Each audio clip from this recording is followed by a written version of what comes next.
It is. It's a beach. All right, Yeah. everybody, we're live.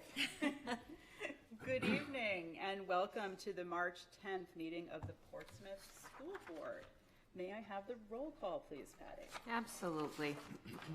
Jennifer Shump. Here. Pip Clues. Steve Adler. Here. Byron Maddow. Brian French. Here. Lisa Rappaport. Here. Nancy Clayberg. Here. Tish Campbell. Here. Lee Hudson. Here. Eric Moore. Here. Nathan Delaney. Here.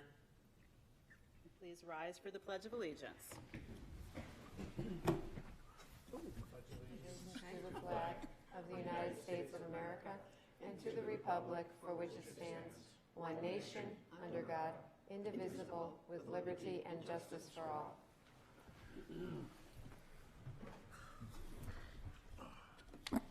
So, do we have any announcements or recognitions this evening?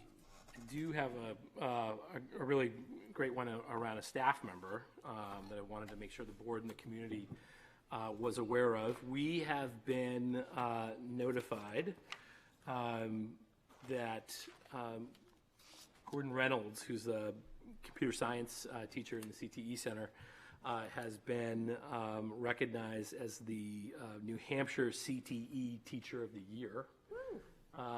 Huge honor for Gordon. Good tribute to him and all the wonderful work that he does. And he'll be recognized. New Hampshire holds an annual award ceremony, educational award ceremony, called the New Hampshire Excellence in Education Awards, but it's nicknamed the Eddies.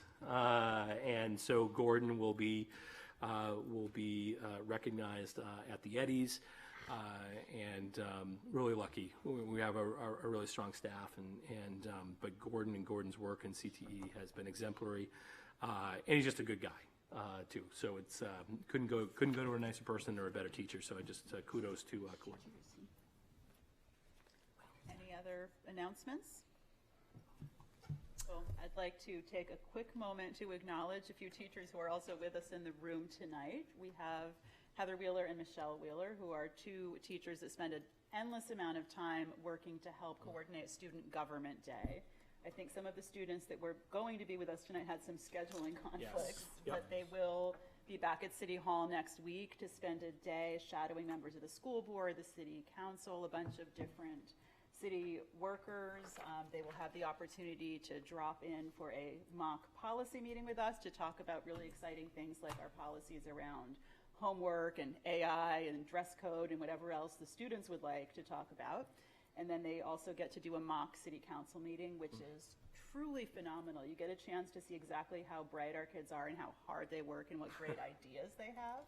And we could quite honestly learn from them.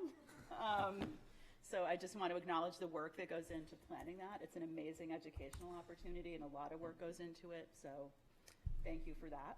I see a hand at the end here. I just like to give a couple shout outs. One to the girls hockey team who is playing tonight in the Division I Recording semifinals. in progress. And boys basketball tomorrow night is playing in Spalding for the Division I semifinals game as well. So good luck to all the Clipper teams competing. So I'm going to hear them drive by my house, right? I say, are you heading up? Are you heading up for the, Yeah. for the game? Going up? Oh yeah. Yeah, of course. Yeah. I'm already picking out my outfit.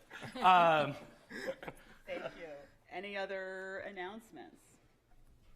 Okay, we will move on to the consent agenda. We have two sets of minutes, our non-public meeting on February 10th and our public meeting on February 10th. Could I have a motion to approve those minutes? So moved. Second? Second. Any discussion?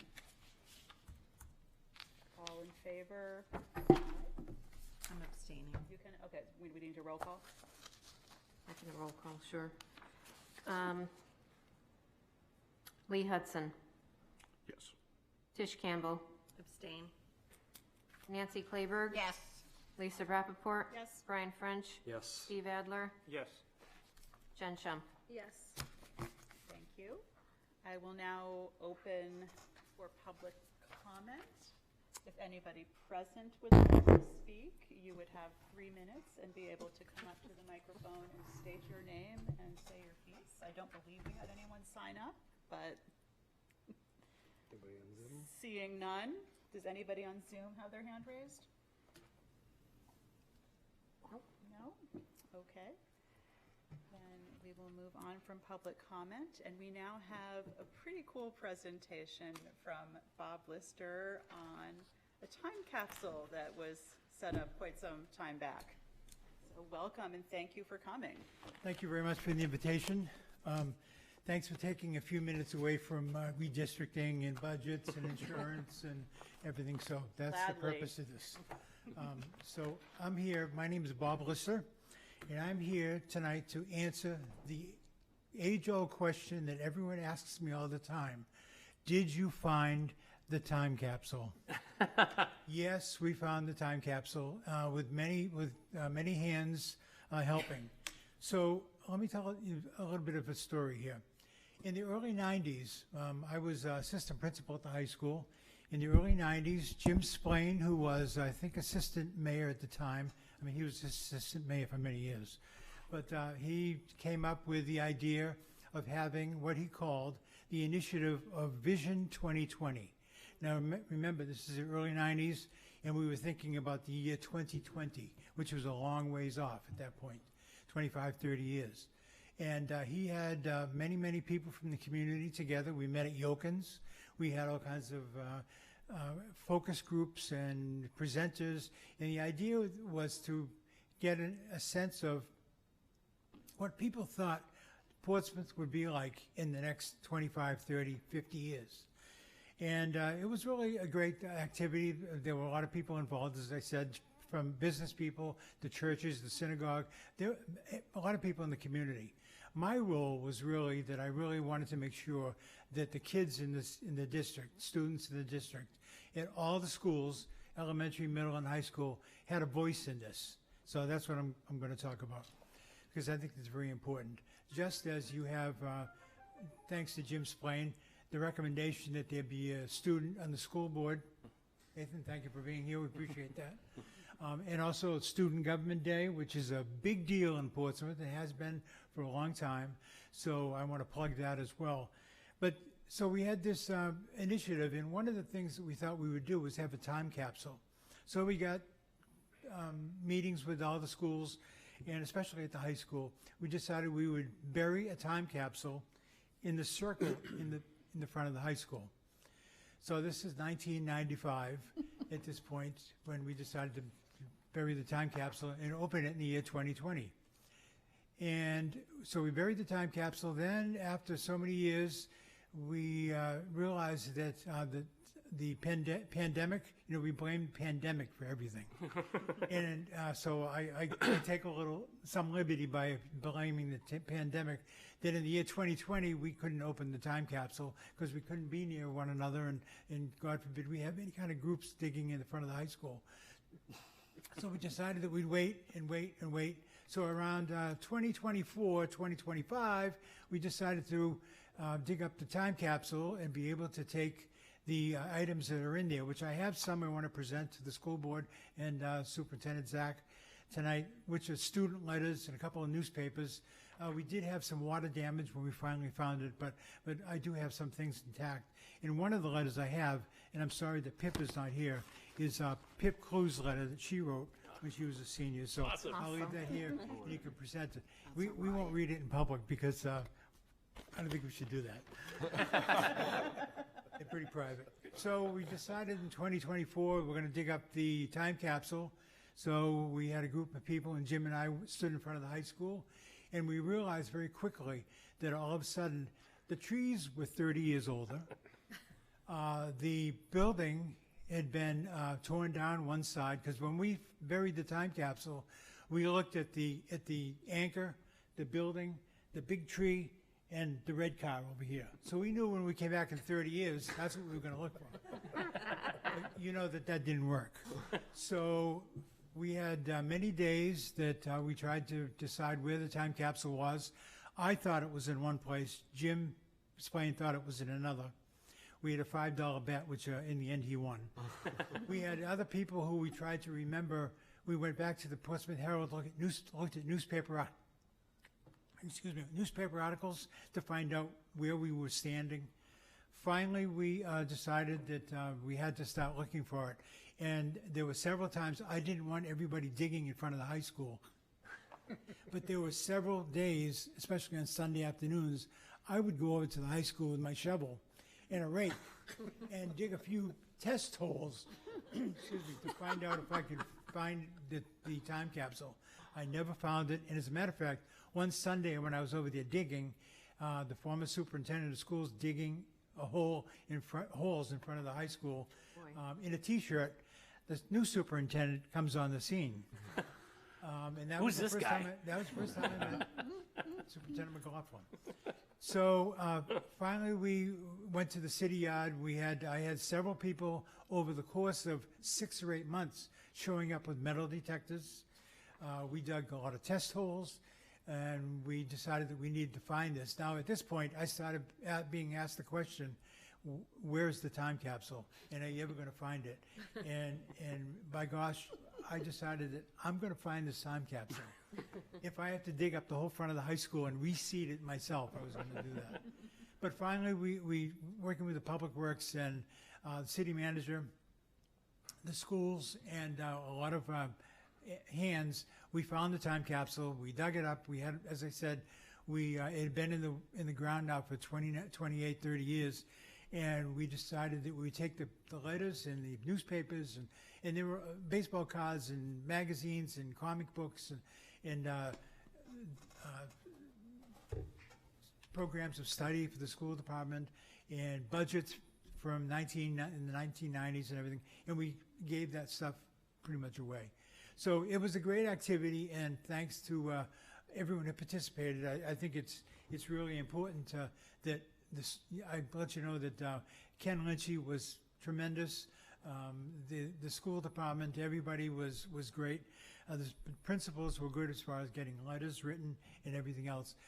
And we had a lot of help. And now we've uncovered that. And we've, like I said, dispersed a lot of the equipment. And it was really important. So now, coming on the scene, Portsmouth 2023, the 400th anniversary, guess what one of the initiatives was that we decided would be buried and opened in 100 years? Another time capsule. Except that this year we decided we would not bury this time capsule. So this time capsule, which now exists, is outside the room here. And you'll see it standing there. There are 4 columns. Oh, That's yeah, the yeah. time capsule, which will be opened in the year 2123. And the reason I'm talking about the time capsule is because the focus on the community, the focus on the school department, the focus on the teachers and the students. I can't tell you how impressed I am with the students who wrote letters. That is filled with letters. And if I could just identify a couple of classes, the 3rd grade at New Franklin School, the 3rd graders wrote letters. Now these are students who are in the 3rd grade. They've all written letters to their grandchildren, talking about what Portsmouth is like now, what they like to see, talking about their family. And it was very touching, believe me. And again, it's too bad we couldn't read them, but they're all private letters, but they're in there. So 100 years from now, or 98 years now from now, hopefully the kids will be able to get their letters and share them with family members and everything. I think it's important. So I just mentioned that because there was so much participation with people from the community, and that was really important. So the time capsule, we decided that we would leave it here. We wanted the city to be, not just the city be responsible, but the community would be responsible for as a keeper of the time capsule. And it's funny because I was working on a project with the New Hampshire Historical Society, and I was telling them about the time capsule, and their comment is, everyone buries the time capsule and no one ever finds it. So that's why we decided to leave it out here. There'll be a plaque that describes what the time capsule is for, that it is by the community, and I think that it was really important for people to see that. And if I can go back to the first time capsule for a second, when we had those meetings at Yokins, and we had focus groups and everything, Eileen Foley, who was the mayor at the time, everyone would get up and they would talk about what I'd like to see in Portsmouth, what Portsmouth is going to look like. And of course, they talked about buildings, they talked about new roads and everything else.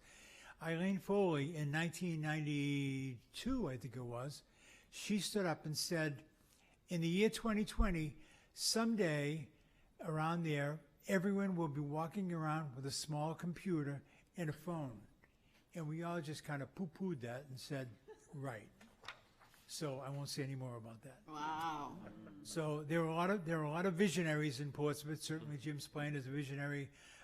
And he, as I said, he's the one who made a recommendation that there be a student on the school board, and he's done many other things as well. So I have some letters I'm going to leave. There's also the book that was developed as a result of 2020, the Portsmouth 400. There are pictures in here. There's a picture of the third grade at New Franklin School, and them and this is the first time that I met the superintendent's daughter, because you just moved here, and she was in that third grade. And all the kids participated in coming up with their student aspirations and what they wanted to see for Portsmouth future. So, in closing, let me just say I will leave this envelope, and now this leaves my garage and comes to wherever, and you're responsible for it now. But I just want to say that I think that you should be proud of yourselves for all the opportunities we in Portsmouth provide for students to have a voice, whether they're talking about no parking down the Rye on 1A, or whether they're they left school and they go downtown because they want to be part of some activity, and a march. But we have student newspapers, we have school board members, we have student council, student government, and all those things are really important. So I see the time capsule as an awesome teaching moment, because there are a lot of things in there that really brought people together, and the teachers were more than cooperative, and it was certainly a community effort, and I'm just really proud of everyone who participated. And I'll speak for Jim Splain as well, and we had a lot of help from other people, Ray Will, who was a graduate of Portsmouth High School, and several other people, and York Animal Farm. They participated quite a bit, their staff. So, I mean, it goes on and on and on. So, without anything else, let me just say thank you very much. We did find the time capsule. The second one is out there. I'm done. Okay?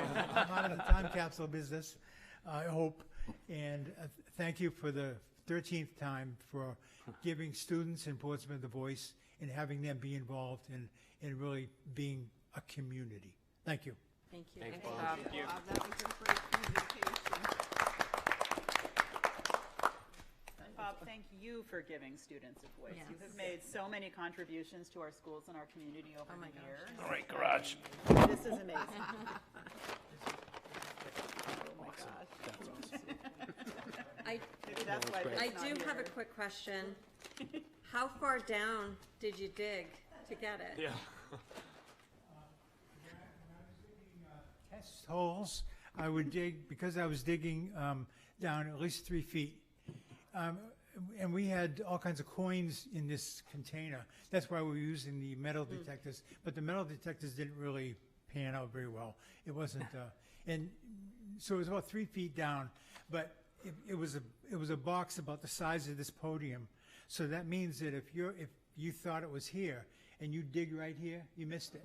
And I know I missed it several times. But like I said, I had to fill the holes in, and I remember the day when I was out there in my T-shirt digging a hole and raking, and it was kind of misty, and all of a sudden the new superintendent comes along. Great. Almost had you I arrested. may have hit the high school principal like, there's some guy out there with a shovel. I did have that, and I had the police show up one time where somebody called the police. And I had to explain who I am. I would say it was one of my favorite. My family would occasionally, we would drive by to see, like, let's see what's happening with the time capsule today. I always think of, at certain times, it looked like in Indiana Jones when they're about to find the lost ark. And I just so appreciated, yeah, being able to stop in on that and always check in with Bob and Jim on kind of what's the latest and how close are we. And always with a good spirit and a community spirit that Bob, everyone just knows that Bob, emanates that type of feeling about this community and has done so much for this community. And I know, I would just say for my family too, one of the most important welcoming people in this community when I came was Bob. Thank you. Made sure right away that he and his family welcomed me and my wife and my kids, and I will never forget that. And I also appreciate that coming from someone who is so important in the history of this community, and that's Bob Lister. So Thank you very much. Thank you. Appreciate that. And thank you again, everyone. Thanks. Thank you, Dr. Lister. Thank you so much. Bob. So convoluted. All right. I will turn it over to you for the superintendent's report. So most of the things are typical kind of pro forma stuff for us. You have, as usual, just the notification of overnight field trip stuff, which includes a trip with the music department to Concord. Email summary, those are all emails that you have received as a full board, including, this will not be, if you're new to the board, this will not be the last time that you receive a email intended for Portsmouth, Virginia, Portsmouth. Rhode Island. We've had the UK on occasion. You will get those as well. Under correspondence, not something that you need to take action on, but really, I think a great letter of resignation from, you might know Nicole Stonework or Spites, who is one of the things this board, actually Nancy was part of it, was the Polar Bear opportunity, where she was one of two teachers in the country who had the opportunity to go up the Arctic Circle to study polar bears based on an opportunity that Nancy had forwarded to us to get out to staff. Just a really talented teacher, and I think the letter says a lot about the types of schools that we're running, the experiences that staff have in those schools. So I just wanted to wish her the very best, and we're sorry to see her go. Thank you. All right, old business. First up on the agenda is consideration and approval of our school board meeting dates for the next year. And the only change since the draft that everybody saw last time was we took off the date of the retreat. I would love to consider still doing it in May, but since Nancy had a conflict for the moment, we've taken that off. So I will ask if anyone would like to make a motion to approve that calendar. Motion to approve the calendar. Second. Any discussion? So all I'll say is we do need to set that retreat date soon, so I'll try to figure out a Google poll or something like that to do that and put some dates out soon. All right. Can we have a vote on that? All in favor? Aye. Any Aye. no or abstaining? Okay, thank you. The next item up under old business is just a quick update on school care. And this is something that, if you look in your packet, there's a bunch of materials that we posted in the packet that reflect the City of Portsmouth's position on this issue, as well as some financial documents from School Care. School Care is the health insurance pool that provides benefits to all of our employees. It is a risk pool, which means that all of the communities pay in money every year, and then the claims are processed and paid out. School Care back in the fall let communities around the state know that they had a $30 million assessment because there was a deficit in School Care's reserves that was the result of a couple of years of unusually high medical claims that exceeded the amount of money that School Care collected in premium revenue. And as part of that assessment, they asked Portsmouth to pay a one-time $1.7 million special assessment. And there have been a lot of conversations between the city and School Care and our unions, and people have been trying to figure out the best path forward with this. And at this point in time, the city of Portsmouth did not feel that that assessment was something that was permissible under Portsmouth's contract with school care, because there are no provisions in that contract that allow for these one-time assessments. Portsmouth decided to send a counter proposal to school care where we would essentially pay them about $250,000, which was approximately the amount of money in medical bills for Portsmouth that weren't covered by the amount of premium revenue that Portsmouth paid in, and then proposed that we might pay the balance of the assessment over 2 years as part of our premium payments instead of as a one-time upfront payment. School Care's board met, and they did not ultimately accept that proposal.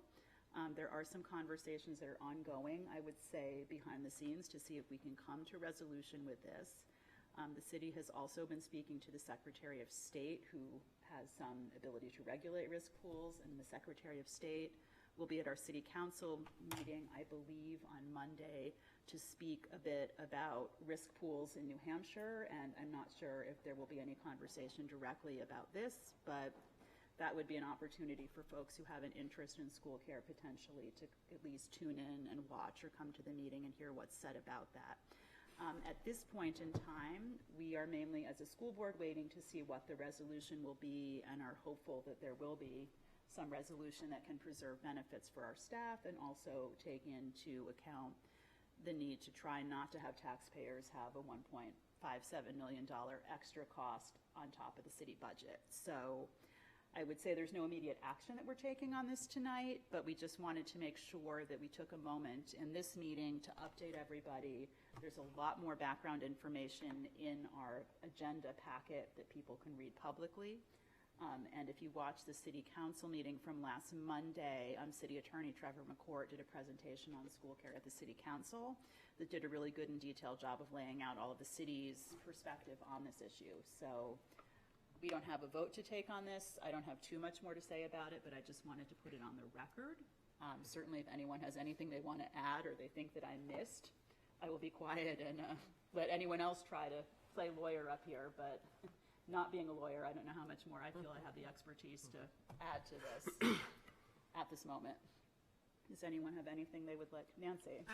We will assure our school staff that health insurance will be available to them, correct? So at this point in time, we have a contract with school care.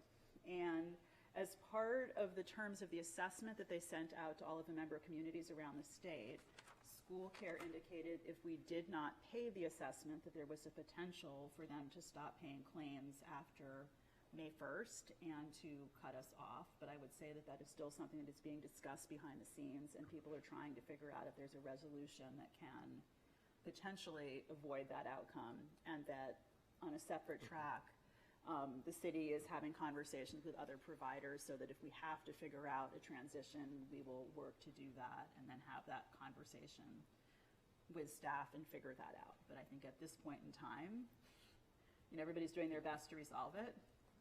I don't know if I can speak in more detail to it from where I sit, but does that feel like a fair answer? No, I think it's, yes, yeah. That's fair. So I mainly just wanted that to be on everybody's radar as an information item. Ultimately, the decision about whether or not to pay the assessment and how to structure it, certainly the school board could have input in that, but the decision, because it's a budget decision, would ultimately go to the city council, and if they have to do a one-time assessment, that would be something where they would have to have hearings on it and a series of meetings to discuss that. And that's part of why they presented it publicly last Monday, so that people are aware that this could come down the pike. But no decisions have been made at this time. So I think that's all I feel able to speak to that on. But any other questions or? All right. Well, I think I will simply say read the packet, watch the city council meeting, definitely consider watching or attending the city council next week, where this will be back on their agenda, and we will move on from that. Under new business, our first item I'm quite excited about, and we'll turn over to Zach. Great. I have a statement to read in relation to this, which is the consideration of a PHS principal recommendation. Just Madam Chair, members of the school board, members of the Portsmouth community, earlier this evening, the board met in non-public session to review the results of the search process for the next principal of Portsmouth High School. I appreciate the board taking the time to review the materials connected to that process and to ask questions about the work that has taken place over the past several months. I also want to begin by thanking the members of the Portsmouth community who participated in this search. We had a steering committee composed of students, teachers, staff members, parents, administrators, and community representatives who gave significant time over the last couple of months and thoughtful input to help guide this process. In addition, many students, staff members, and families took time to meet the finalists and provide feedback. That level of engagement reflects how deeply this community cares about Portsmouth High School and the school's leadership moving forward. Before we began reviewing candidates, we also worked with the community to develop a profile of the type of leader Portsmouth High School was seeking. Through a combination of community surveys and focus groups with students, staff, and families, we asked participants to identify the qualities, leadership style, and priorities they believed were important for the next principal. That feedback helped shape the leadership profile for the position and anchored the entire process. It ensured that candidates we evaluated were aligned with the values and priorities of the Portsmouth community. In many ways, the community helped define the kind of leader we were looking for before we ever viewed the first application. The search itself was designed to be thorough and inclusive. 17 candidates initially applied for the position. After reviewing those applications, the committee chose 5 candidates to move forward to the first round of interviews. Following those interviews, 3 candidates were invited to participate in a second round of scenario-based leadership tasks. In that stage of the process, candidates were asked to respond to complex school leadership situations and walk the committee through how they would approach decision-making, communication, and problem-solving in real time. At the conclusion of that stage, the committee determined that all 3 finalists should participate in a full day of finalist activities at Portsmouth High School. During those visits, candidates met with students, faculty, and staff, as well as members of parent and community groups. Those sessions were paired with surveys so that participants could provide structured feedback about each candidate's leadership style, communication, and overall fit with Portsmouth. Across those conversations and the feedback we received, one candidate consistently stood out. What was particularly encouraging was the consistency of that feedback across students, staff, families, and the search committee. While people came to the process from different perspectives, there was a clear sense that Chris Tebow embodied the qualities the Portsmouth community had identified at the very beginning of this search. Mr. Tebow demonstrated a strong understanding of teaching and learning, a deep respect for educators' professional expertise, and a leadership approach centered on listening, collaboration, and clear communication. Stakeholder feedback repeatedly highlighted his ability to connect with students and staff, his thoughtful approach to complex situations, and his commitment to trust, building trust within a school community. Just as importantly, Chris showed a clear appreciation for the strengths already in place at Portsmouth High School. His focus is not on changing what makes PHS special, but on working with students, staff, and families to continue strengthening the school and supporting the success and well-being of every student. Portsmouth High is a school with strong tradition, a proud community, and a deep commitment to student success. I believe Chris is the kind of leader who will honor those strengths while helping the school continue to grow and evolve in the years ahead. After reviewing the feedback from the committee, the stakeholder groups, and the materials gathered through the process, I believe Chris Tebow is the right person to serve as the next principal of Portsmouth High School. For those reasons, I am very pleased to bring this recommendation forward tonight. Madam Chair, with that, I'd like to formally place Chris Tebow's name before the school board for consideration as the next principal of Portsmouth High School. Thank you. I would like to make a motion to accept your recommendation to have Chris Tebow be the next principal of PHS. Can we have a second on the motion? Second. Any discussion? May we take a, oh, sorry, didn't see you. No, I just wanted to say, I looked over a lot of the stuff, just an impressive individual. Looking forward to having him come here, and it sounds like it was a very thorough process, and you guys worked very hard, and the community worked very hard, teachers worked very hard, so very encouraged and very excited to have new leadership there. Thank you.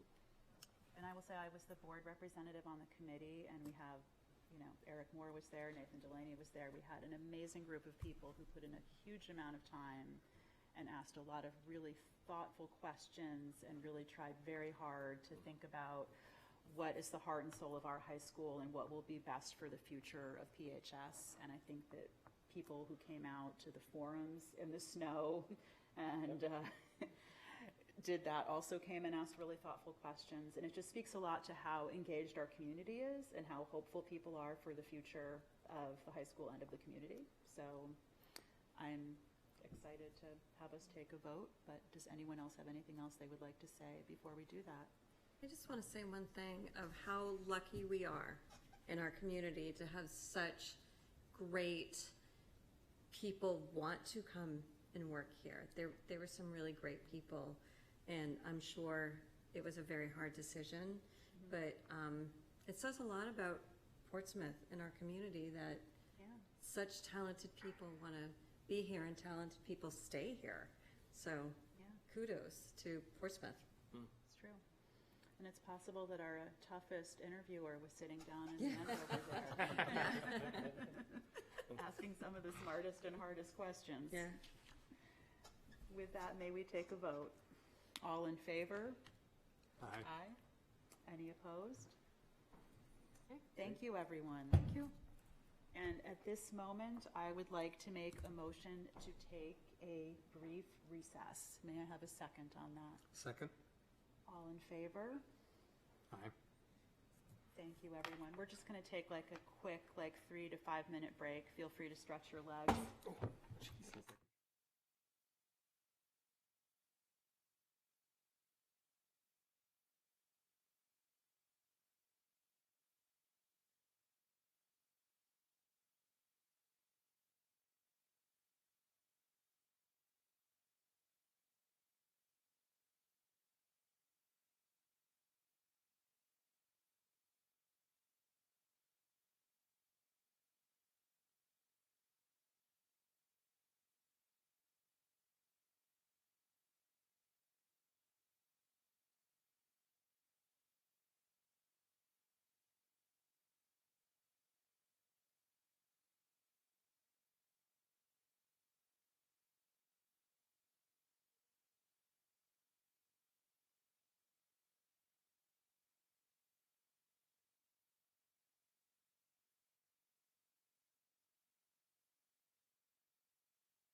Thank you for the short recess. We will now reconvene our public session.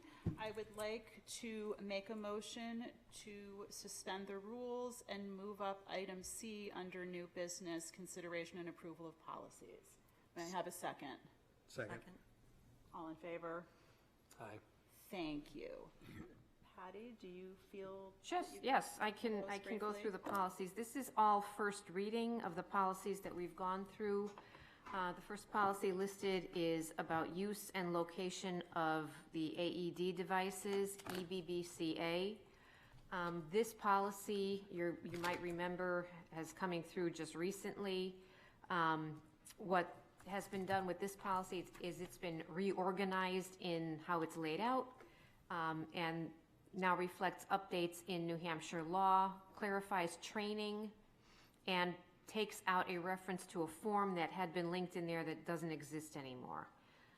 So that's the policy in front of you, EBBCA. We would need a motion to approve first reading and then a second. Do we want to do them as a batch? We can do them as a batch. It's up to the board. I'm good with that. Batch, okay. Can I have a motion to take them all as a block? So, I'd like to discuss one. Oh, never mind then. Okay. Or you We'll can pull that one out. Which one do you want to pull out, Steve? The daily physical activity one. Okay. Same for me, too. IMAH. Okay. So may we have a motion to look as a block at EBBCA, IMBA, JIC, and JLCK? So moved. Second. All in favor? Aye. Okay. Okay. All right. So we'll So- come back to daily physical activity separately. Perfect. I'm going to move on now to IMBA, remote learning. Oh, IMAH was the one I was looking.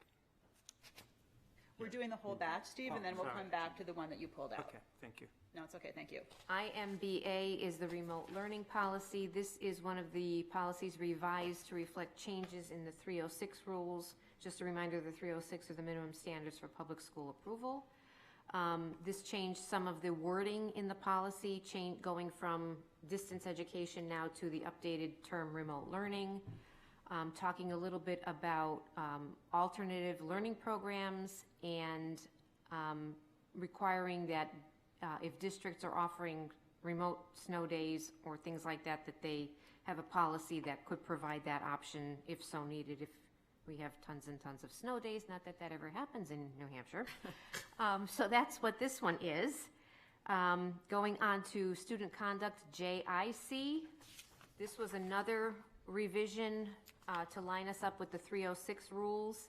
This is a policy regarding discipline and conduct and requires that the district offer a verbal option for discipline when needed. And then finally, JLCK, physical and emotional well-being, another update due to the 306 rule changes. The policy was amended to include some reference updates and requirements in the 306s that physical and emotional health needs of students be addressed at the same time. So those are the four that are in the block. Thank you, Patty. Any questions or discussions on any of those four? I have a question. Yeah. When you say 306 rules, we have to abide by those, We must correct? abide by those because those are the minimum standards for public school approval, yes. And is that new with the legislature? Are those all new? The 306 rules were revamped in the winter of 2024, so the policies are now just catching up to the changes. Other questions or discussion? Okay, then I would ask everyone, we're going to take a vote on first reading approval of EBBCA on automated external defibrillators, IMBA on remote learning, JIC on student conduct, and JLCK on physical and emotional well-being of students. All in favor of approving those on first reading? Aye. Any no or abstentions? Thank you, everyone. All right, now can we circle back to the one we pulled out, IMAH on daily physical activity? So IMAH is a policy that has been revised to designate the Wellness Advisory Committee with the responsibility to monitor the implementation of the policy and make recommendations to the board through triennial reports to the superintendent. This policy focuses a lot on what is termed wellness, but if you look at the actual what's included in the policy, it refers to a number of specific things such as the nutrition program, use of water bottles, and the like. I see Jen, go ahead, and then Steve, I guess you had questions too, but Jen, go ahead. I just noticed that in the updated version of the policy, this sentence was taken out. So the board discourages the removal of access to daily physical activity during recess for any reasons such as disciplinary consequences, completing classwork, etc. So that was taken out of the recommended one. That is still in the policy. Where are you looking, what line? So this is the new one. Oh, no, that's not it. So this is the old one. This is the new one now. Oh. I was mixed up. I That's thought, okay. I It thought can be that was really being removed. confusing. The one with, I was looking at the one that had the red lines on it. So what you should see in the packet is usually the first one is the policy that we have if there's a pre-existing policy, and then there'll be Yep. strike through in red to show anything that we removed or added. Yeah, and So I don't, the one that we're looking at tonight in the first paragraph, we keep that language on discouraging removal of access to activity and recess. Yep. So that it's is still in there? the policy. Yep. Okay. And then the one after that is the original the NHSBA sample policy for your reference, but that's not what we're voting on. Okay, great. Does that help? then. No, it can Yep. be really confusing. Yep, nope, I get it. Thank you. My comments, just actually, it's interesting, it's exactly the same sentence. It says the board discourages removal of access to daily physical activity during recess for any reasons such as disciplinary consequences, completing classwork, etc. My only concern with that is the language, any reasons, because if you had students who've had significant behavioral issues on the playground, I think it would be appropriate for a teacher or principal to meet with that student the next day and develop a better plan for success on the playground. So I'm worried about the language of any reason. I would just take out those two words.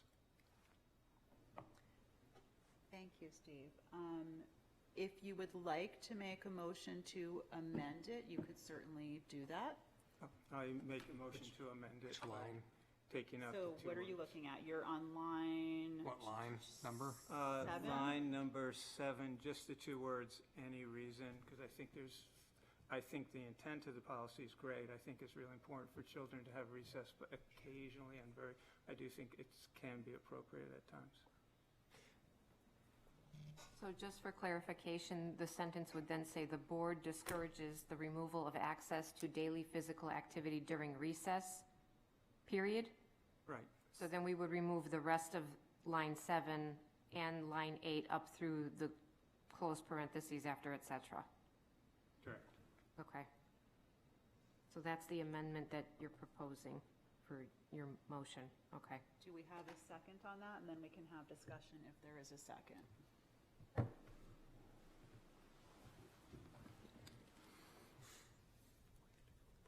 you I'm not seconding, just question on it. I mean, it does say discourage the removal. So I feel like it is covered there, but I don't know if you agree with that. I think we did talk about this in the policy committee, and I do think that there has been over the last several years an interest among many people on the board to ensure that we prioritize keeping kids outside and moving and having those breaks from the classroom, because we know that does make it easier for them to learn, and for kids that have challenges with their behavior, they need that time to re-regulate. But I do think, Steve, you have a good point about there might be some circumstances that are unique that require an opportunity. I think that's why the policy says discourage instead of prohibits. But I would also say if you think about it some more and you come back on second reading and you have other language you'd want to propose in a motion, we could certainly discuss it again. But for passing it on first reading, I don't know if there's other discussion that people want to have since there wasn't a second on that. Lee and then Tish? Yeah, so one of the things that as I was reading through this, I noticed that we do call out, or at least reference, special needs. And from that perspective, also don't include anything that talks about how we're going to make that available to students with special needs and how you make that access equitable. Okay. I don't know how to change that. I haven't thought about it enough to actually figure out how to do that, but I'd like to see that in here. So what you might like potentially is to see language that adds another maybe bullet point, for lack of a better word, that addresses that idea. Yeah. I'd say if you don't have language tonight, but you want to offer some language, we could also look at that Absolutely. on second reading as an amendment. Did you have another question or comment, or was No, that was it. Okay, no, that's fair. Tish? So I do want to go back that I think the word discourages is very important in that sentence. And the other thing is, as I was reading it, I took it as, yes, if there's a behavioral issue with a student, we're going to, well, not we, I'm hoping that that student would be removed from them hurting themselves or other kids. It is still very important that kids still get out and get their activity. And I think that's why this sentence is important. And keeping the word discourages in there, I think is prevalent. I think that is 100% the key word in there. That there's always going to be the exception to the rule, for lack of a better word. But I do think that this is clear cut. If we can find other ways of making sure, okay, we have to take the student out of this situation, but they still need that physical activity another way. I think this covers that.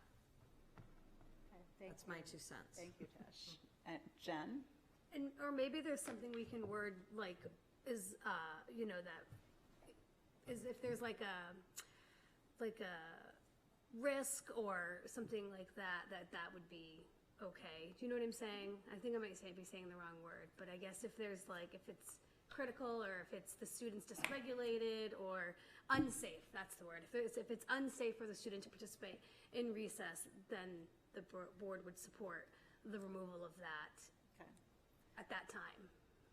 Yeah, I think that's also a fair suggestion. So I guess what I would say to everyone is if you have language that you think of when you have time to reflect and have a cup of coffee and fresh eyes, do that. We can absolutely make amendments on second reading to consider adding additional language. And I would say too that just the language of this policy did evolve over many years as we started to move away from a classroom discipline, especially in elementary school, where you might say have the whole class use recess if you can't stay in your seat till the end of math kind of idea, to, you know, trying to be more restorative and teaching kids positive behavior instead of trying to take away the things that are fun and give them And the energy joy they need to about get school. out. Exactly.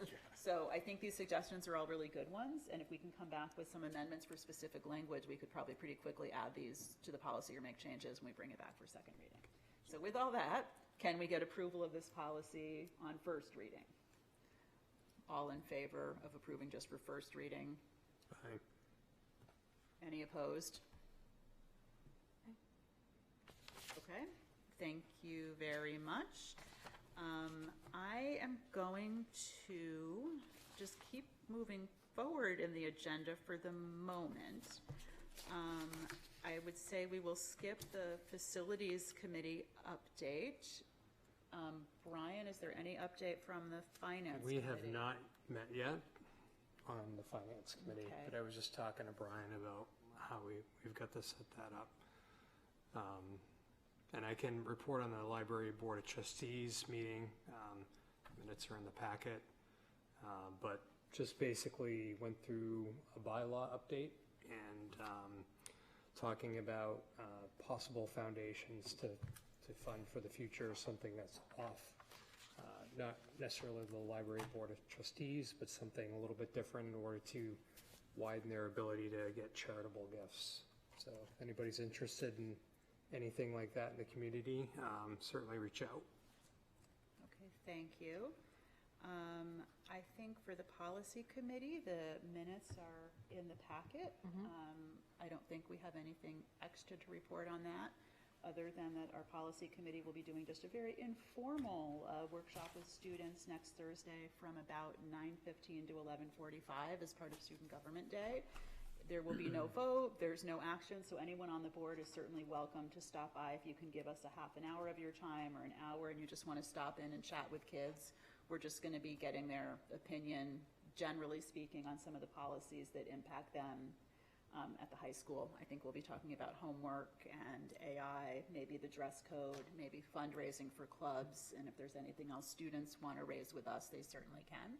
It's really fun. Nancy and I got a really smart group of kids together last year to give us all their thoughts on the dress code, and we still haven't updated, so there's still time to get more thoughts from students about that. And then, let's see. I can give a couple of updates. Safety, well-being, and belonging, we have 2 meetings scheduled between now and the end of the school year. We'll be meeting on April 20th at 11 o'clock in the morning and on June 9th at 10 in the morning. So those will be the 2 meetings to close out the year. And then the Teaching and Learning Subcommittee will be meeting on March 26th at noon and again on May 21st at 11. So we have our meetings set for the balance of the school year. Thank you, Patty. I have one other committee update that was one that was meeting for quite a while and was a city committee, but we were waiting for the city to renew the mandate for this committee to continue. Give me one moment here. I just want to get the meeting date from my notes. I have one too, if I can find it.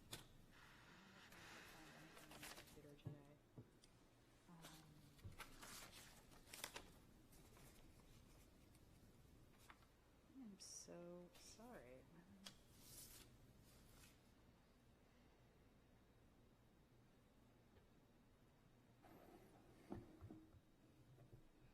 My apologies. All right, so this is the City of Portsmouth Safe Water Advisory Group, and they have a meeting tomorrow from 6:30 to 8:30 at City Hall, and they are looking for a school board representative if we have any volunteers.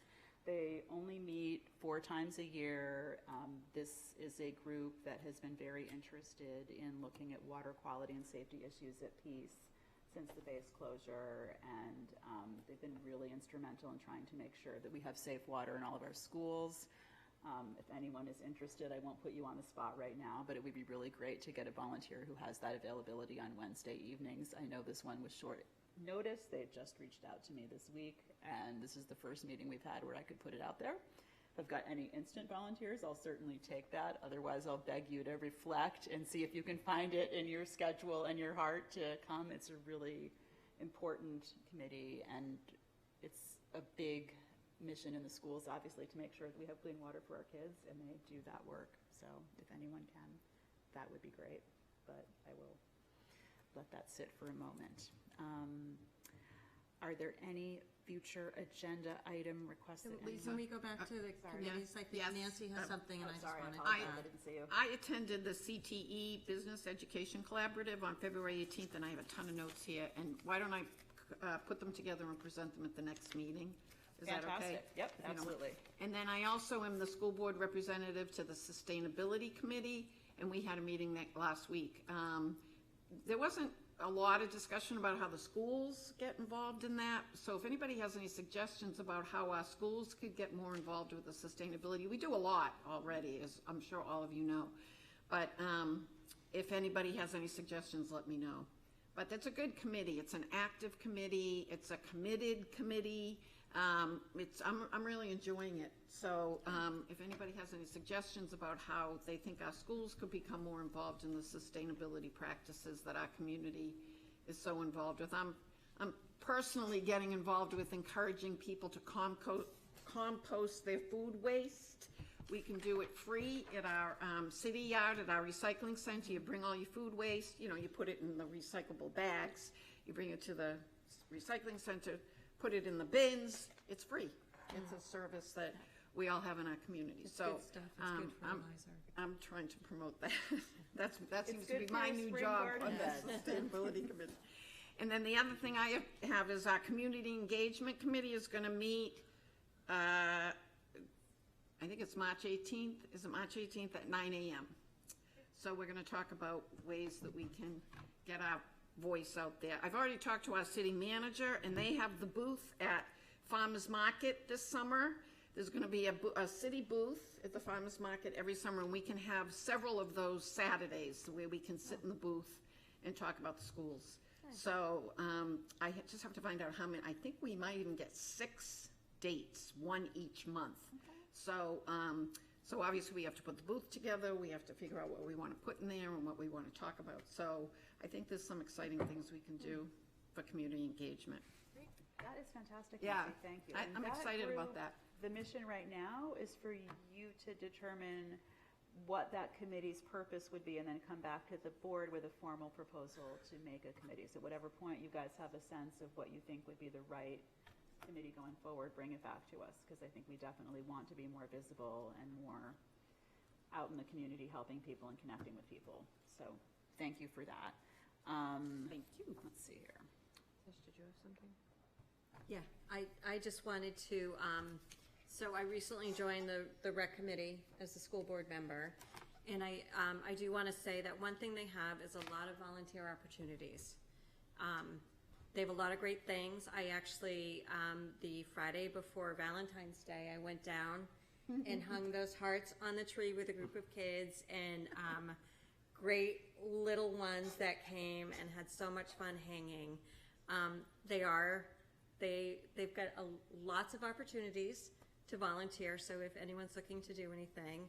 And they also have their catalog out with lots of fun adventures for the year, if you're looking for something fun to do. I know that I recently saw on Facebook they have their trip to New York, which I think is booking up fast. It might even be booked at this point. But they offer a lot of opportunities for the whole community, so. Thank you, Tish. The last thing I'll say about committees, if there's no other updates, is at this point in the year, I hope that everyone who has been assigned to committees knows when those committees meet and has been able to connect with the folks that are convening those groups. I would love it if you have a chance to email Brian and I just the updated schedules for those committees, because they often change from year to year as people come on and off and have to align different schedules, because I'd like to be able to update our list with maybe more accurate meeting times. And if anyone's having difficulty with figuring out when committees are meeting or not making traction, definitely let us know, because we'd like to have those up and running and doing all of the work that we need those to do. So thank you for that. And with that, Zach, your timing is perfect. We will go back in time to consideration and approval of the custodial employees and cafeteria employees contract. Now that I put you on the spot. Well, yeah, I'm trying to pull back up my summary. I mean, I would just quickly say, as I try to pull my summary back up, we did have the opportunity to meet with council to discuss the parameters of this agreement. It includes the merger of two former independent unions into one. I think the negotiating team who was part of this, but the negotiating team who did this work felt really good about the outcome. Felt like it was a fair agreement for all parties involved, good for the district and good for the employees. And like I said, I'll try to find the summary for the public's sake, but I know the board's had the opportunity to already hear about the particular agreement.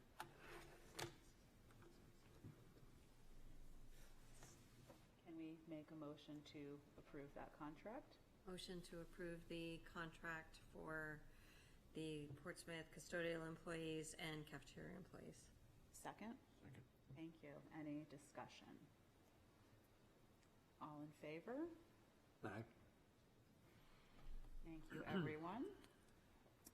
Now I will reopen public comment. If there's anyone in the room who stayed with us this long and would like to speak, you're welcome to step up and state your name and use 3 minutes to say your piece.